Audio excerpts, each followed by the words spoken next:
Taste the Daily. Tiruvannamalai மாவட்டம் வெண்குன்றம் கிராமத்தில் உள்ள தவளகிரீஸ்வரர் மலைக்கோவிலில் பக்தர்கள் இல்லாமல் மகா தீபம் ஏற்றப்பட்டது. ஸ்டாலின் அரசின் மெத்தனமான செயல்பாட்டால் தவளகிரீஸ்வரர் மலைக்கோவில் கும்பாபிஷேகத்திற்கான பணிகள் நிறைவடையாமல் உள்ளது. இதனால் மலை ஏறுவதற்கு அனுமதி மறுக்கப்பட்டதில் தவளகிரீஸ்வரரை மட்டும் தரிசனம் செய்துவிட்டு ஏமாற்றத்துடன் பக்தர்கள் திரும்பிய நிலையில் கோவில் நிர்வாகத்தினர் மலை உச்சியில் மகா தீபத்தை ஏற்றினர்.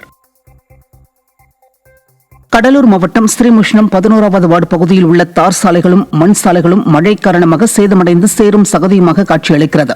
இதனால் அத்தியாவசிய தேவைகளுக்காக கூட பொதுமக்கள் வெளியே வர முடியாமல் சிரமம் அடைந்துள்ளனர். இந்த வழியாக செல்லும் வாகன ஓட்டிகளும் அச்சத்துடன் செல்லும் நிலை ஏற்பட்டுள்ளது.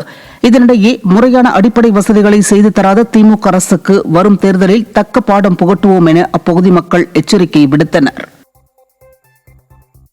திருச்சி மாவட்டம் வளநாடு அருகே ஆற்றுப்பகுதியில் அனுமதியின்றி சட்டவிரோதமாக மணல் அள்ளிய நபர் பிடிபட்டார். புதுக்கோட்டை மாவட்டம் மேலதானியத்தைச் சேர்ந்த ராஜ்குமார் என்பவர் வளநாடு அருகே கழனிவாய்ப்பட்டி கிராமத்தில் உள்ள ஆற்றில் சட்டவிரோதமாக மணல் அள்ளியுள்ளார். இதையடுத்து ராஜ்குமார் பிடிப்பட்ட நிலையில் 1 யூனிட் மணலுடன் டிராக்டரும் சிக்கியது. திறனற்ற திமுக ஆட்சியில் ஏவல் துறையினரின் மெத்தனத்தால் மணல் திருட்டுகள் அதிகரித்து நிலத்தடி நீர்மட்டம் பாதிக்கப்படுவதாக மக்கள் குற்றம் சாட்டினர். வேலூர் மாவட்டம் குடியாத்தம் காவல் நிலையத்தில் பல்வேறு வழக்குகளில் பறிமுதல் செய்யப்பட்ட வாகனங்கள் துருப்பிடித்து வீணாவதாக குற்றச்சாட்டு எழுந்துள்ளது. உரிய ஆவணங்கள் இல்லாதவை, மணல் கடத்தலில் ஈடுபட்ட மாட்டு வண்டிகள், லாரி, டிராக்டர் மற்றும் 2 வீலர் என 1000க்கும் மேற்பட்ட வாகனங்கள் பறிமுதல் செய்யப்பட்டு காவல் நிலையத்தில் நிறுத்தப்பட்டுள்ளது.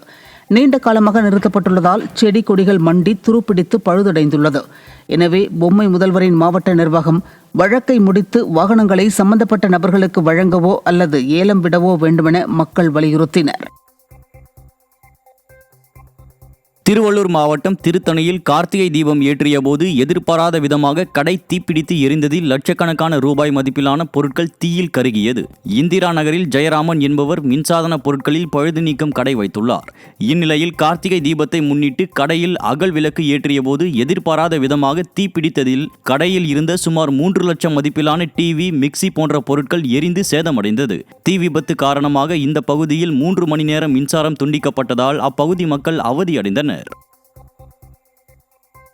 மதுரை விமான நிலைய விரிவாக்கத்திற்காக கையகப்படுத்தப்பட்ட நிலங்களுக்கு இழப்பீடு வழங்காததை அடுத்து வட்டாட்சியர் அலுவலகத்தை நீதிமன்ற பணியாளர்கள் ஜப்தி செய்ய முயன்றதால் பரபரப்பு ஏற்பட்டது. பெருங்குடியைச் சேர்ந்த ஒரே குடும்பத்தினர் 3 பேருக்கு சொந்தமான சுமார் 17 ஏக்கர் நிலம் மதுரை விமான நிலைய விரிவாக்கத்திற்காக கையகப்படுத்தப்பட்ட நிலையில் இதுவரை சுமார் 3 கோடியே 25 லட்சம் இழப்பீடு வழங்காமல் இழுத்தடித்து வருவதாக கூறப்படுகிறது. இதையடுத்து மனுதாரர் தரப்பில் இழப்பீடு கோரி ஆட்சியர் அலுவலகத்தில் உள்ள சிறப்பு வட்டாட்சியர் அலுவலகத்தை நீதிமன்ற பணியாளர்கள் ஜப்தி செய்ய முயன்றதால் பரபரப்பு ஏற்பட்டது. 17 ஏக்கர் 12 சென்ட். அதுக்கு இன்னைக்கு தேதிக்கு அசல் வந்து 2 கோடியே 92 லட்சம். அதோட வட்டி விகிதத்தோட சேர்த்து 3 கோடியே 25 லட்சம் ரூபாய் வருது.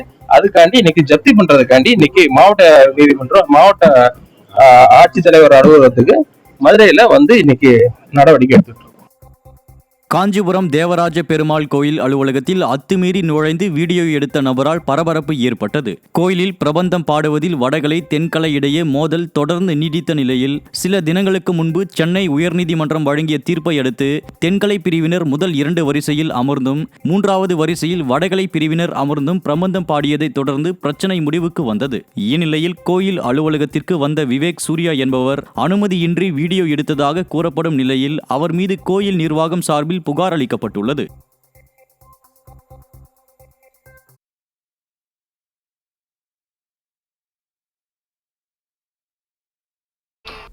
RK railway station, bus stand